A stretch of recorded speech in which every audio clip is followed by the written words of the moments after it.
माननीय जीतन राम मांझी जी का बयान आए, चाहे माननीय उपेंद्र कुशवाहा जी के बयान आए, तो जो भी बयान आता है तो बिहार के हित में रहता है। हर आदमी का राजनीति में अपना अपना सोच रहता है, अपना अपना विजन होता है। नमस्कार, आप देख रहे हैं लाइव सिटीज़। मैं हूं आपके साथ सौरभ राज। बिहार एनडीए में क्या सब कुछ सही चल रहा है? क्या नीतीश कुमार और बीजेपी के बीच अंदरूनी खटपट है? मेरे साथ विस्तार से इसके ऊपर बात करने के लिए भाजपा के लोकसभा सांसद अजय निषाद हैं। सर, जिस तरीके से जो एनडीए में जो कहा जा रहा है कि अंदरूनी खटपट चल रहा है, क्या कुछ है सर इसके ऊपर? देखिए, ऐसा कोई खटपट नहीं है। कभी कभी बीजेपी के तरफ से भी, जदयू के तरफ से भी जो कुछ सीनियर लीडर हैं, कभी कभी एक दूसरे के खिलाफ टीका टिप्पणी कर देते हैं, तो उससे कोई संबंध में खटास नहीं है। बीजेपी में और जदयू में सब ठीक ठाक है।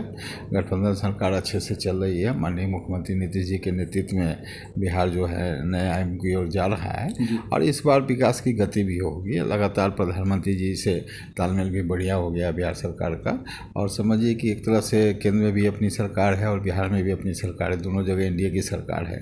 तो ऐसी स्थिति में जितना सपोर्ट बिहार को मिलना चाहिए उससे ज़्यादा ही केंद्र की तरफ से मिल रहा है, जिस कारण जो है बिहार का इस बार जो है ग्राफ दूसरा रहेगा। सर, जिस तरीके से कभी कभी जीतन राम मांझी केंद्र सरकार के ऊपर, बिहार सरकार के ऊपर सवाल उठा देते हैं, उपेंद्र कुशवाहा भी विशेष राज्य की मांग कर देते हैं, तो ऐसी लगती है कि बैलेंस नहीं है सर एक दूसरे के ऊपर बिहार में? नहीं, ऐसा कोई दिक्कत नहीं है। देखिए, हर आदमी का राजनीति में अपना अपना सोच रहता है, अपना अपना विजन होता है। और दूसरी बात है कि कहीं कोई चीज़ मांगेगा तो मिलेगा कैसे?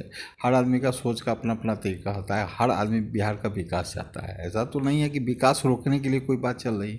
माननीय जीतन राम मांझी जी का बयान आए, चाहे माननीय उपेंद्र कुशवाहा जी के बयान आए, तो जो भी बयान आता है तो बिहार के हित में रहता है। और हित का बयान कहीं भी करने में कहीं कोई दिक्कत हमको नहीं लगती है। सर, कोरोना व्यवस्था के ऊपर भी सवाल खड़े हुए हैं और बिहार सरकार के व्यवस्था के ऊपर, केंद्र सरकार के व्यवस्था के ऊपर लोग सवाल उठा रहे हैं कि नीतीश कुमार से बिहार संभल नहीं रहा है। देखिए, कहीं कोरोना में कोई प्रॉब्लम नहीं था। आप जैसे जान रहे हैं कि माननीय नरेंद्र भाई मोदी जी का ये दूसरा कार्यकाल सफलतापूर्वक चल रहा है। विपक्ष के पास मुद्दे नहीं हैं।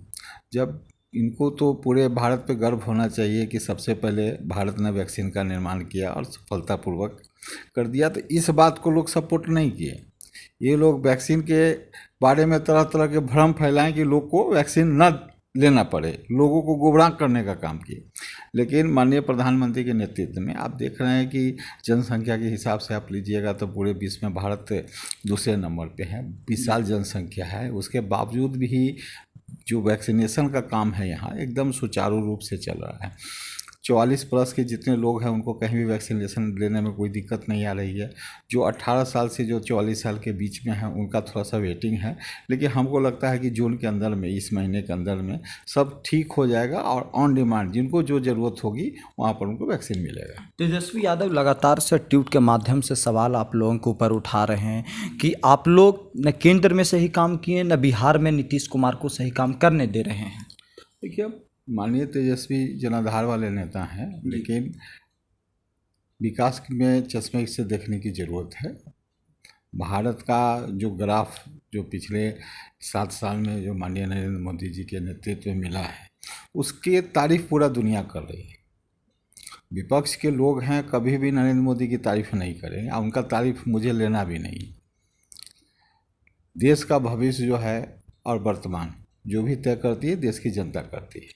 तो आज के डेट में पूरे जनमत, पूरे बहुमत के साथ प्रधानमंत्री नरेंद्र मोदी जी के नेतृत्व में देश पूरा चल रहा है और सपोर्ट भी कर रहा है। कहीं भी कोई समस्या नहीं होती है। माननीय नरेंद्र भाई मोदी जो बोलते हैं पूरा देश एकजुट होकर उनके समर्थन में बोलते हैं। तो ये भारतीय जनता पार्टी के लिए, माननीय नरेंद्र भाई मोदी के लिए गर्व की बात है। चलिए, शुक्रिया सर, थैंक यू। धन्यवाद।